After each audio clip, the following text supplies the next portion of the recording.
¿Se puede entender la economía argentina sin entender el contexto jurídico en derredor, Augusto?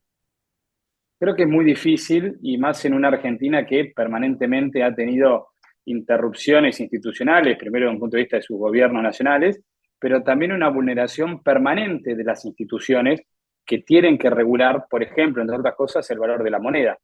Digo, el principio de todos los males no es 1935 con la creación del Banco Central.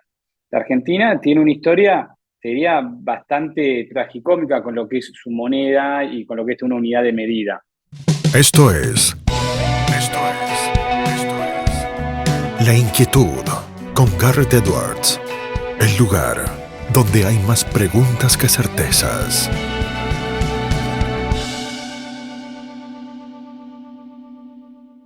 La siguiente es una conversación que mantuviera con Augusto Ardiles en marzo de 2023 en Tal y Cual por CNN Radio Rosario, el programa que hago junto a Adriano Mandolesi. Disfruten de esta entrevista que tiene economía y derecho en la dosis justa. Damos vuelta de página aquí en Tal y Cual por CNN Radio Rosario. Tiene la deferencia de atendernos. Está allá del otro lado. Fíjense cómo se autodefine él en sus redes sociales. Para los abogados economista, para los economistas abogado, para los amigos historiador se ríe, argentino y tripero siempre. Es abogado por la Universidad Nacional de La Plata, es máster en Derecho Económico por la Universidad de Ditela, fue director de la Casa de Moneda Argentina, tiene su podcast muy exitoso, FinTech on the Rocks, no es otro que Augusto Ardiles, quien está del otro lado. Augusto, ¿cómo estás? Garrett Edwards y Adriano Mandolesi te saludan. Garrett, Adriano, muy buenos días. Gracias por la invitación. Y muy contento, te faltó agregar porque el fin de semana pasado le ganamos a Estudiantes después de 13 años. Así que Ahí todavía me duele está. la alegría. La estadística y la alegría que sin duda es siempre superadora del número y uno lo mantiene consigo. Decíamos ahí derecho, economía, un poco de historia porque uno siempre le interesa. ¿Se puede entender la economía argentina sin entender el contexto jurídico en derredor, Augusto? Creo que es muy difícil y más en una Argentina que permanentemente ha tenido interrupciones institucionales, primero desde un punto de vista de sus gobiernos nacionales, pero también una vulneración permanente de las instituciones que tienen que regular, por ejemplo, entre otras cosas, el valor de la moneda. Digo, el principio de todos los males no es 1935 con la creación del Banco Central. La Argentina tiene una historia, te diría, bastante tragicómica con lo que es su moneda y con lo que es una unidad de medida. Si bien es verdad que el primer gobierno patrio arranca en 1810 y la independencia se decreta en 1816, en la Argentina no tuvimos una única unidad de medida, es decir, una única moneda nacional, perdón, hasta 1880, momento en el cual Julio Argentino Roca saca la ley 1130 que crea el peso moneda nacional. El peso moneda nacional estuvo vigente hasta 1969. Después de esto tuvimos varios cambios de moneda. El peso moneda nacional dio lugar al peso ley, el peso ley luego dio lugar al peso argentino, el peso argentino al austral, el austral al peso convertible y del peso convertible pasamos al peso actual. Perdón que fui rápido, pero es muy difícil resumir muchas veces 200 años de historia monetaria de la Argentina. Y la Argentina tuvo grandes crisis con Banco Central y sin Banco Central. En 1890, hace más de ciento y pico de años, tuvimos una crisis enorme que provocó la renuncia del presidente Juárez Selman y la asunción de Carlos Pellegrini como presidente, apodado en ese entonces como piloto de tormentas, ¿no? Que realmente logra encauzar un poco el desastre macroeconómico que había atravesado la Argentina. Pero con esto te quiero graficar, mirá, la verdad es que con Banco Central y sin Banco Central la Argentina tiene un problema monetario. Había un cronista que ahora no recuerdo el nombre, pero era Banking Magazine, que decía, hay pocos pueblos en el mundo tan interesados en los experimentos monetarios como el argentino. Y acá lo importante cuando estudiamos historia y cuando hacemos todo este raconto es entender de dónde venimos para intentar no cometer los mismos errores hacia dónde vamos, hacia lo que tenemos que construir. Augusto, es muy interesante este reconto histórico. Adriano Mandolesi te saluda. Y justamente subiéndome a caballo de lo que acabas de mencionar del pasado, de la historia de Argentina y de los hechos recientes que se conocieron esta semana. Estoy leyendo un tuit tuyo que dijiste, estamos todos preocupados por la medida desesperada de obligar a entes públicos a especificar sus fondos que tomó Sergio Massa y tenemos razón de estarlo. ¿Por qué? ¿Y qué nos dice la historia sobre este tipo de medidas de manotazos de ahogado que toman los ministerios de Economía o, en este caso, bueno, quien se está ocupando de gestionar el oficialismo actual. Yo lo denominé como plan llegar en otros programas, Adriano, que justamente el nombre se explica por sí solo. Es una medida más para llegar a diciembre de 2023. Con esto no estoy diciendo está asegurado que el próximo gobierno va a ser otro signo político, pero como lo que están haciendo es tapar con baches, no hay ninguna medida estructural de fondo. Entonces están viendo de dónde manotean algunos dólares más para combatir la falta de dólares que va a traer la sequía. Pero la sequía trae falta de dólares porque la única persona que le vende, de las pocas personas que le venden al gobierno, son los exportadores. La Argentina tiene dos industrias que por hoy generan dólares. Vaca Muerta y la industria del dicto, denominémoslo, digamos, como industria minera y petrolera, y luego la industria agropecuaria. En la Argentina no hay una falta de dólares. De hecho, de acuerdo a las declaraciones juradas que tiene la AFIP de todos nosotros, de bienes personales, de los activos que todos los ciudadanos informan a la AFIP que tienen expresados en moneda extranjera, tenemos más de 200.000 millones de dólares. Lo que sucede es que estos activos no están en los bancos y están todos abajo del colchón o en cuentas en el exterior. Cuando digo abajo del colchón no es figurativamente, ¿no? Sino es en cajas de seguridad. Una de las industrias o de servicios que más ha crecido ha sido la de las cajas de seguridad. Pregúntenle a los gerentes de Hables, a los gerentes de Incot, por ejemplo. ¿A qué voy con esto? Que la falta de confianza, la estructuración de un cepo cada mes atroz, hace que, producto de una sequía como la que tenemos, tengas una escasez de dólares enorme. ¿Qué es lo que está haciendo el gobierno? Está manoteando los últimos dólares que puede a un precio de mercado muy por debajo del que tiene el valor nominal ese bono, es decir, el valor nominal es lo que el Estado dice que va a pagar cuando venza, el precio de mercado es lo que está cotizando hoy por hoy, de acuerdo a toda la coyuntura política y económica de la Argentina. Entonces, le está haciendo un canje a los organismos públicos, dándole un bono en pesos a otro valor nominal y se está agarrando estos bonos en dólares. Bonos en dólares que déjame que te diga que muchos organismos públicos, incluso el Tesoro Nacional, empezó a comprar en enero de este año a un valor más o menos, lo tengo acá anotado, del GD35 $30 y del GD30 $35. Hoy por hoy esos bonos están en 27 y en 25 respectivamente. ¿A qué voy con esto? Que en su momento los organismos tuvieron que comprar caro y ahora tienen que vender barato. Es todo lo contrario a lo que tiene que suceder en un devenir de negocio. Uno quiere comprar barato para vender caro, digo en un negocio privado. Bueno, el Estado lo que hizo entre enero fue comprar caro y ahora vende barato. ¿Qué es lo que hace el gobierno con esto? Bueno, se agarra algunos dólares más para contener el tipo de cambio financiero y restringir aún más el cepo. Pero con esto no solucionamos nada de fondo. Y lo que es peor, seguimos acrecentando, que lo decía en el Twitter, justamente, la bomba del ELIX y del LEVAX, del ELIX y de Pases, perdón, LEVAX era la denominación anterior, que hay en el Banco Central. Hoy por hoy uno de los principales problemas de la macroeconomía argentina, además de la escasez de dólares, por una cuestión coyuntural y por todo un andamiaje institucional que lo único que hace es restringir la oferta de dólares, es el déficit cuasi fiscal. El déficit cuasi fiscal, el originado en el Banco Central, se multiplicó por 10 desde que el gobierno de Alberto Fernández llegó en el 2019. ¿Qué significa que se multiplicó por 10? Que cuando Mauricio Macri le entrega el gobierno a Alberto Fernández tenía un stock del ELIC y Pases de más o menos 1.2 billones de pesos, que eso representaba más o menos 20.000 millones de dólares. El Banco Central, a su vez, tenía 20.000 millones de dólares de reservas de libre disponibilidad, es decir, que podía utilizarlas cuando quisiera. Y además tenía 25.000 millones de dólares en encajes, en swap con China y demás. Hoy por hoy, en estos 4 años, hay que decirlo con todas las letras, el Banco Central gastó esos 20.000 millones de dólares.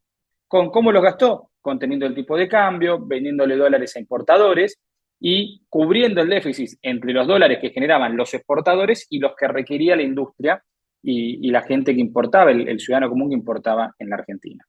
Hoy por hoy, el stock del ELIC, y perdón, Adriano, si estoy siendo muy técnico y me estoy extendiendo, pero cierro con esto, el stock del ELIC se multiplicó por 10. Está llegando a 12 billones de pesos hoy, marzo de 2023, y estimamos que para diciembre de este año, por la tasa a la cual está actualizando, va a estar cercano a los 21 billones de pesos. Estos 12 billones de pesos hoy equivalen a 50.000 millones de dólares. Es decir, el gobierno de Alberto Fernández recibió un stock del ELIX equivalente a 20.000 millones de dólares, con 20.000 millones de dólares de reserva, digamos que se cubrían, y hoy por hoy se gastó en las reservas y te está dejando 50.000 millones de dólares de deuda. Está claro que hay una destrucción de lo que es el patrimonio, el balance del propio Banco Central. Ahora, la pregunta es, ¿te da la sensación que independientemente de quién gobierna Argentina a partir del 10 de diciembre de este año, este modelo kirchnerista de gasto público financiado con emisión monetaria o con deuda muy cara, como en este caso, o como en su momento fue con Chávez, donde también se endeudó Argentina a tasas de más del 15%, llegó a su fin, independientemente de quién gobierne? ¿No hay más nada para rascar el fondo de la olla? Bueno, la medida esta, en definitiva, es rascar en el fondo de la olla, ¿no? Es lo que vos estás diciendo. Y me parece que estamos a la puerta, ante las puertas de un cambio, ¿no? De un cambio de ciclo, de un fin de ciclo, claro. El kirchnerismo se caracterizó por tener una dominancia fiscal muy fuerte. ¿Qué es dominancia fiscal para los que están escuchando? Bueno, básicamente no importa los ingresos que tenga el Estado, yo voy a gastar de acuerdo a mis necesidades. Es decir, si quiero ampliar derechos, voy a ampliar derechos. Después veo quién lo financia. Hacemos un paga Dios. Y esto es muy lindo al momento de hacer declaraciones, al momento de dar políticas públicas, pero las consecuencias son las que vamos a vivir ahora. Es decir, una destrucción de valor, una destrucción de la riqueza en el país enorme durante los últimos 10 años, bajo la ilusión de que, bueno, no, en realidad yo estoy ampliando derechos, que se hacen totalmente impagables, es totalmente insostenible. Entonces, a todos nos encantaría poder irnos a Europa todos los años, pero lamentablemente quizás la economía no nos da para eso. A todos nos encantaría cambiar el auto todos los años, pero la economía personal de cada uno quizás no nos da para eso. ¿Qué es lo que uno hace? Bueno, hace una planificación de acuerdo a los ingresos que tiene. En la Argentina hay que hacer eso. No, está todo inventado. No tenemos que intentar dar 5 vueltas en el aire. Acá, como queremos cambiar los autos todos los años, decimos, bueno, imprimamos, ¿viste? No importa, después vemos cómo lo financiamos. Y lo único que hacemos es un corset, digamos, generamos un nudo gordiano, como le gusta decir a Luciano Laspina, ahí coterráneo de ustedes, que eso es por hoy lo que estamos trabajando en cómo vamos a desandar a partir de diciembre de este año. Ahora, cualquier cambio, cualquier política económica que se haga a partir de diciembre de 2023 no se puede hacer sin un cambio de reglas de juego, sin un cambio de político de estructuras. Es decir, tenemos que volver a discutir muchas cosas. Cuando decimos que hay que hacer cambio de fondo es esto. Justamente refiriéndote a los cambios de fondo, a las reformas estructurales, a un nuevo programa económico, ¿cuáles son esos 4, 5, 6 pilares que debería tener este proyecto, este programa integral? Mira, no se puede pensar una Argentina de acá a 20 años sin una nueva reforma laboral que rediscuta las normas básicas de contratación que rigen el empleo privado, sin rediscutir algunos convenios colectivos de trabajo. Los convenios colectivos de trabajo en Argentina son de la década del 70. Ha habido un salto tecnológico y un cambio en el mundo enorme desde que se sancionaron. Lo mismo con la ley de contrato de trabajo. No se puede tratar de la misma manera a una pyme que emplea a 10 personas en Tucumán, a una gomería que emplea a 3 personas en Salta, que a una multinacional que emplea a 2.000 personas en la ciudad de Buenos Aires. O incluso a una petrolera que tiene a trabajadores temporarios administrativos en pozos que van todo el tiempo cambiando de acuerdo a su productividad. Entonces, por un lado, una reforma laboral. Por otro lado, una reforma fiscal que tienda primero a simplificar la cantidad de impuestos que tenemos. Así como hizo, por ejemplo, Javier Iguacel en una localidad chica, la provincia de Buenos Aires, como es Capitán Sarmiento, pero que simplificando la multiplicidad de tasas que había, no solamente logró ordenarle y facilitarle la vida al ciudadano, sino que a su vez mejoró la recaudación. Hoy por hoy está la tasa de la tacita, del sello, del subsello que existe, que básicamente hay que tener posgrados permanentes para ir entendiendo cómo se liquidan y cómo se compensan. Tenemos que simplificar esto y bajar, obviamente, la carga tributaria y la carga impositiva sobre el ciudadano. No se puede conseguir una reforma fiscal que no contemple una baja, aunque sea gradual. Y necesariamente esto tiene que venir de rediscutir nuevamente un pacto fiscal, donde acá entra muy en juego la cuestión política, porque los gobernadores ya lo han hecho en el año 2017, discutieron un pacto fiscal, pero cuando vieron que el viento estaba cambiando de dirección, bajaron la vela de proa, pusieron la de popa y a otra cosa. Más allá de esto, es necesario discutir nuevamente un pacto fiscal, probablemente muy similar al pacto fiscal del año 2017. Por otro lado, es necesario modificar la Carta Orgánica del Banco Central. Eliminar el artículo 20, que da la posibilidad de que el Banco Central otorgue adelantos transitorios a el Tesoro Nacional, y limitar mucho incluso la compra de deuda que pueda hacer el Banco Central de bonos, ya sea del Estado Nacional o de las provincias. Es muy interesante cuando vemos, desde la creación del Banco Central hasta la fecha, los periodos en los cuales el Banco Central no tuvo la potestad de otorgar adelantos transitorios con los periodos en los cuales sí tuvo la potestad. Los periodos en los cuales no tuvo la potestad de otorgar adelantos transitorios, léase emisión, lo voy a empezar a hablar con la palabra emisión, que no es la palabra técnica, pero permítame la licencia. Cuando el Banco Central pudo hacer emisión, se condijo con periodos de inflación más alta, es decir, 1949 a 1991. ¿Recuerdan que yo les dije que tuvimos varios cambios de moneda? En el 69 es cuando se cambia el peso moneda nacional por el peso ley, en 1983 es cuando se cambia el peso ley por el peso argentino, en 1985 cuando se cambia el peso argentino por el austral, y en el 91 cuando se cambia el austral por el peso convertible. ¿A qué voy? Tuviste 4 monedas cuando el Banco Central podía emitir sin respaldo, es decir, entre el 49 y el 91. Del 91 al 2012 inclusive, el Banco Central no tuvo la potestad de emitir, no tuvo la potestad de girar permanentemente adelantos transitorios y seguir generando una bola de emisión permanente. Si bien es verdad, entre el 2007 y el 2011, la Argentina empezó a tener una aceleración inflacionaria, también es verdad que eso se condijo con algunos años de crecimiento y de política monetaria mal manejada. Es decir, se emitió un poco por demás de acuerdo a valores de crecimiento, se acumuló jugando el crédito como multiplicador de dinero. A partir de 2012, vuelve a reincorporarse en la Carta Orgánica la posibilidad de otorgar adelantos transitorios, la posibilidad de que el Banco Central emita. Y esto está mucho más reciente en la memoria colectiva de todos los que nos están escuchando. Es decir, entre 2012 y 2023, la Argentina viene experimentando una inflación sistémica de arriba del 20%, con la excepción solamente del año 2017, cuando estuvo por debajo del 20%.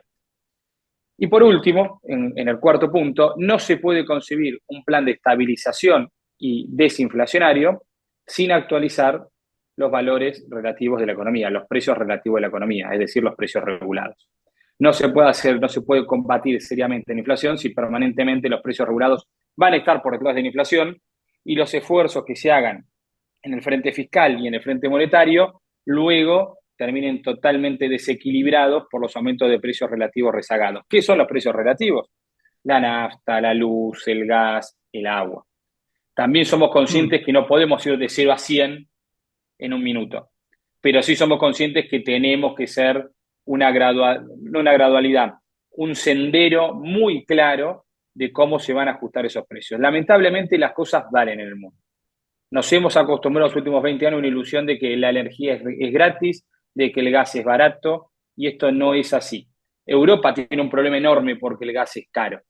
Europa tiene PBIs que son 10 veces, 15 veces los PBIs argentinos. Si Europa tiene esos problemas, ¿por qué Argentina, que por eso es un país pobre, no lo va a tener? Bueno, porque no hemos acostumbrado a esto. Y déjame que agregue un último punto, un quinto, sí, Adriano, que es la cuestión jubilatoria y previsional, que merecería una charla aparte de 45 minutos por lo menos al respecto. Tenemos que realmente sincerarnos los argentinos y ver si lo que queremos es tener un subsidio a la vejez o un sistema jubilatorio. Y no lo digo como chicana política, y no lo digo poniendo o degradando la opción del subsidio a la vejez. Quizás lo que los argentinos queremos es tener un subsidio a la vejez. Bueno, pero seamos conscientes que los aportes y los esfuerzos van a ser en ese sentido, en tener un subsidio a la vejez. Y quizás haya que sacar un coseguro donde haya un subsidio a la vejez para todos los habitantes de la Argentina, porque queremos tener un sistema mucho más solidario, con un aporte mucho más bajo incluso, donde justamente es un subsidio, no va a ser una jubilación que cubre una canasta básica, por así decirlo, ¿no? Y luego habrá coseguros para las personas que quieran tener un seguro de retiro adicional al subsidio a la vejez. Y si no queremos discutir un subsidio a la vejez y un coseguro de un seguro para el retiro cuando uno termine su trabajo, bueno, discutamos en serio un sistema previsional.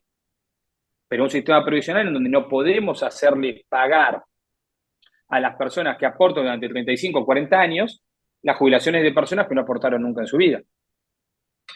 Augusto, aprovechamos que te tenemos y hacemos círculo porque arrancamos uniendo derecho y economía. Y hay otro tema que aparece cada vez más en la mesa de debate cotidiana en la Argentina. No te vamos a preguntar si te parece una buena idea o no ese tema, sino por la discusión jurídica que también ha empezado a darse sobre su constitucionalidad o no. La dolarización es un debate que también se tiene que dar por el costado legal, ¿no? No solamente por el costado económico, que lo dejamos en esta ocasión, en esta charla de costado.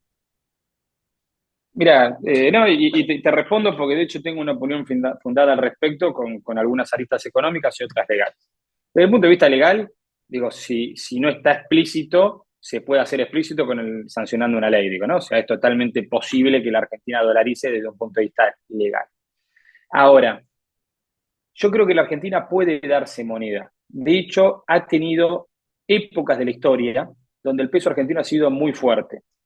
Les contaba el caso de que en 1890 se produce una crisis de proporciones enormes en la Argentina, que logra estabilizarse hacia 1892 y hacia 1899 logra volver el peso, moneda nacional, a paridades contra el patrón oro, que era el dólar de ese entonces, ¿no? Contra lo que se medía en ese entonces, similares a los momentos precrisis. Es decir, menos de 10 años después, el peso había recuperado su poder adquisitivo. Entre 1899 y 1929, el peso estuvo en el top 5 de las monedas más fuertes a nivel mundial. De hecho, hay un ejemplo muy ilustrativo que es del padre de Jorge Luis Borges. El papá de Borges era jubilado de un juzgado nacional en lo civil de la capital federal. Era jubilado con un cargo de secretario, ¿no? Que era el segundo cargo. Estaba el juez, luego el secretario. Bueno, sigue siendo por en la actualidad así. Y el padre de Jorge Luis Borges se muda con toda su familia a Ginebra en 1914 y hay notas en las cuales le escribe a su hermano e incluso después luego Jorge Luis Borges lo pone en algún que otro raconto o algún Sí, otro cuento que ha hecho, de que podían vivir muy bien con la jubilación que tenía su padre y que la cobraba en pesos. impresionante. Podía vivir muy bien cambiando esos pesos contra los francos suizos. Recordemos a la gente que les dije, entre 1899 y 1929 el peso estaba en el top 5 de las monedas a nivel mundial. Entonces, podemos construir una moneda fuerte si nos damos instituciones y si nos damos ciertos parámetros que tenemos que seguir. Ese es el primer punto por el cual estoy en contra de la dolarización, porque resignarnos a tener una moneda, en definitiva, es resignarnos a que no podemos darnos instituciones sólidas y duraderas a los argentinos. Después hay un fundamental económico, te dije, legalmente se puede hacer, olvídate, habrá que ajustar unas leyes, no es nada del otro mundo. Desde el punto de vista, si querés, más filosófico, este es mi pensamiento. El tercero, desde un punto de vista económico, la realidad es que tener una moneda propia te da la posibilidad de que en contextos no favorables poder hacer políticas anticíclicas, es decir, ante una situación de una gran sequía, ver si quizás no es mejor apreciar o depreciar tu moneda contra otra. Si el mundo está apreciando el dólar, bueno, vos verás en términos de competitividad qué conviene, ¿no? ¿Qué nos conviene hacer a nosotros, si apreciar o depreciar? Atarnos al dólar, en definitiva, es atarnos a la política monetaria de Estados Unidos, que tiene una composición de su estructura económica y productiva totalmente distinta a la Argentina. Obviamente, teniendo en cuenta que incluso Estados Unidos tiene un nivel de desarrollo y un PIB per cápita mucho más alto que el argentino. Entonces, atarnos a lo que se decide en Washington en cuanto a política monetaria, sin tener en cuenta las particularidades de la Argentina, creo que puede ser una solución en lo inmediato, pero no lo va a ser en lo mediato. Y también hay que decir una cosa, Ecuador, por ejemplo, que es un país que ha dolarizado, hoy por hoy no puede salir de la dolarización, pese a que ha habido momentos en los cuales ha tenido incentivos para salir por precios de los commodities a nivel internacional o por algunas particularidades. ¿Por qué? Porque el dólar se hizo muy popular, pero lo que se hizo muy popular en Ecuador no es el dólar. Lo que se hizo popular es la estabilidad de precios, es la estabilidad financiera. Ecuador, cuando dolarizó, cuando dejó de existir el sucre y puso al dólar como moneda de curso legal, compró una estabilización que hoy por hoy lleva más de 20 años. Yo estoy convencido, y lo charlamos mucho con Luciano Laspina, que las medidas de estabilización para ser perdurables en el tiempo, las nuevas medidas económicas, tienen que lograr esto, tienen que brindar estabilidad de precios a la gente y una estabilidad del sistema financiero. Si esto sucede, sin que traiga aparejado la caída de la actividad, la reforma va a ser duradera, porque nosotros podemos poner el seguro del seguro, el coso del cosito, pero si luego no se muestra un sendero de hacia dónde se quiere ir y la gente no lo empieza a ver en la calle, se genera que esta reforma no pueda ser duradera en el tiempo. Entonces, cualquier plan de reforma tiene que tender hacia esto. Y no nos confundamos. El oro se ha hecho muy popular en muchos países porque ha brindado esto, ¿no? Ha brindado justamente una estabilidad de precios y una estabilidad del sistema financiero. Pero en muchos de los países lo que se ha aplicado, además de Ecuador, por ejemplo, El Salvador, son países que por sus particularidades de la economía y de la estructura productiva tienen muchas remesas de dólares, es decir, convivían demasiado con el dólar transaccional por cómo se componía su PBI. En la Argentina hoy por hoy cumple la función de reserva de valor. Estamos hoy por hoy en un bimonetarismo tácito en la Argentina, no tengo ninguna duda, pero es un bimonetarismo tácito que puede ir dejando lugar luego de 20, 30 años, luego de una experiencia constitucionaria hacia la moneda local, si esta moneda cumple las tres funciones que tiene que cumplir, que es reserva de valor, unidad de medida y medio de pago. Entonces, no, yo no me resigno, o mejor dicho, creo que la Argentina puede darse una moneda fuerte y estable, pero hay que hacer un montón de cambios y formular instituciones para eso.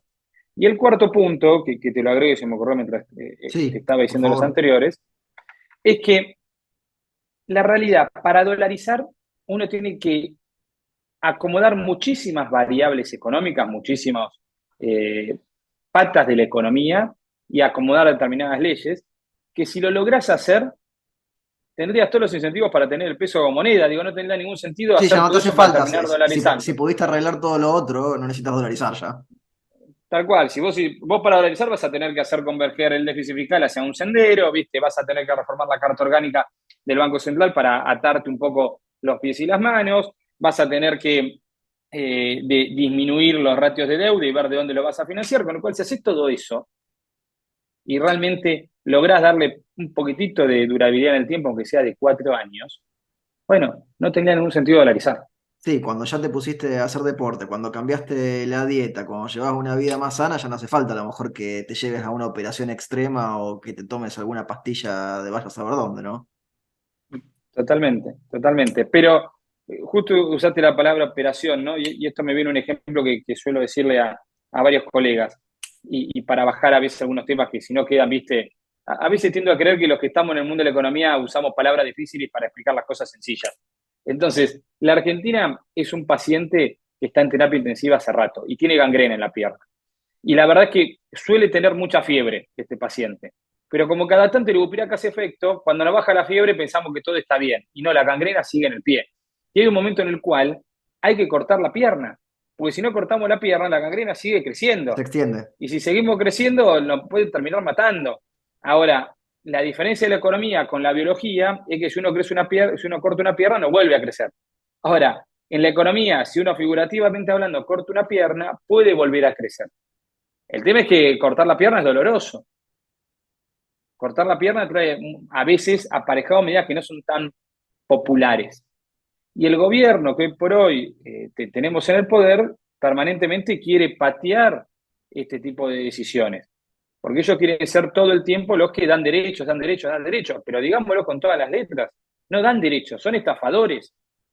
Porque nos venden la ilusión de que se puede pagar determinados derechos que se dan que no son sostenibles en el tiempo. Entonces nos están estafando. Y como son estafadores, los que buscan es salir rápido de escena. Es decir, cuando ven que la estafa va a ser revelada, quieren cruzarse a la vereda de enfrente para echarte la culpa a vos, que sos el que dijiste que eso iba a ser una estafa. Es como si en un esquema Ponzi, el que lo ideó en Boston en 1904, cruzara de vereda y diría, mirá, no, escuchame, es Garrett, que es el que dijo que esto era una estafa. Entonces, como Garrett dijo que era una estafa, entonces, no, pero pará, el estafador sos vos, Ponzi. Yo lo que hice fue exponerlo.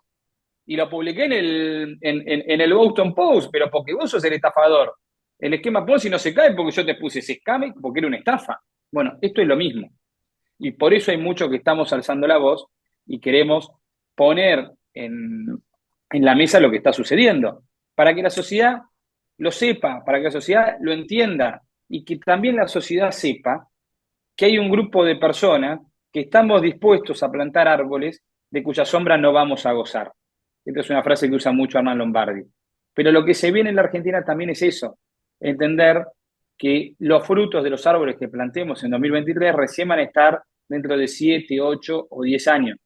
Y va a haber muchos que vamos a trabajar por eso y no tenemos problema en pagar, como se dice en la teoría política, el costo político de eso.